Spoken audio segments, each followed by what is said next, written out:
Sa episode na ito, bibigyan nating pansin ang mga para-abnormal na pangyayari. Ang nakakaranas lamang nito ay ang tunay na mga treasure hunters.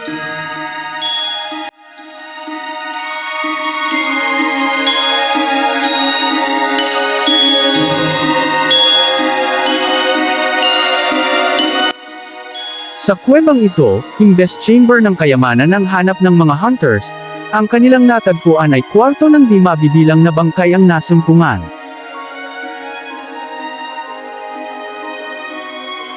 Nakakamadang buto ng tao, at mga bungo ng ulo ang nakahimlay sa kuwebang ito.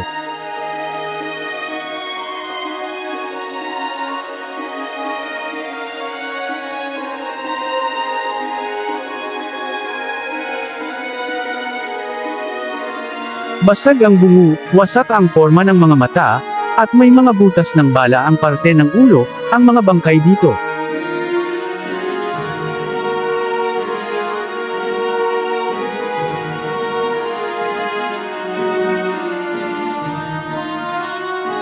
Hihirap, torture, at mga di inaasahang kamatayan ang dinanas ng mga kaawa-awang nilalang na ito.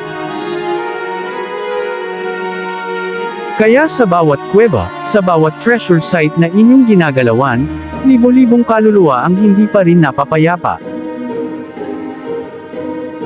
Sa paanong pamamaraan nga ba nagpaparamdam ang mga kaluluwang ito, at paano mapapaniwala na ang mga tagong kayamanan ay handa na nilang pahintulutang galawin o ibigay sa nangangahas makuha?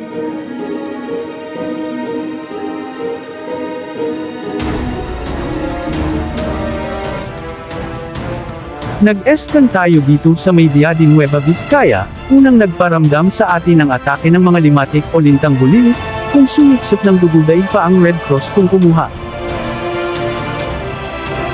Dahil sa mga nilalang na ito, hindi kinaya ng mga hunters upang patagalin ang kanilang operations dito. Positibo ang treasure site, ang tanging balakid ay ang mga parasites na humahadlang rito. Lumipat tayo at binalikan ang isang area na ongoing operation, kukumustahin naman natin ang status nila. Nasa level na ng malagkit na grasa, ang kanilang hukay, medyo mababaw ang nakita ng scanner, kaya panay assist tayo sa mga hunters dito.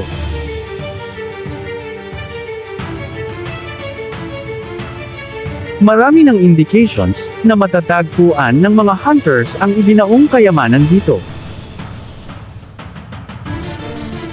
Isang maamong ahas, na di mo mawari ang pagkakilanlan ang bigla na lamang lumutang sa butas, at dahan-daang umakyat.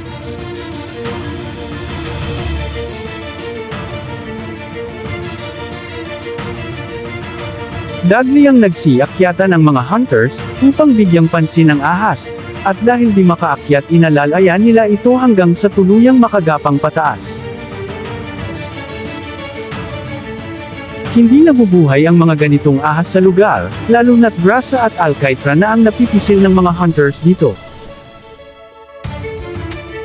Nagbigay ng konting paliwanag ang isang spiritual sa paranormal, umano ito ang siyang bantay, ibinagay ng kaluluwa bilang ahas, dahil ang operasyong ito ay dadaan sa isang butas bago masilayan ang Yamashita treasure.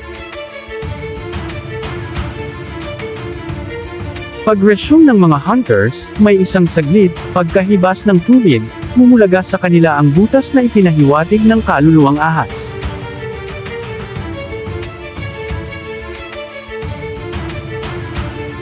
Sadyang makababalaghan ang mundo ng Yamashita treasure. Hanggang sa muli, maraming salamat po.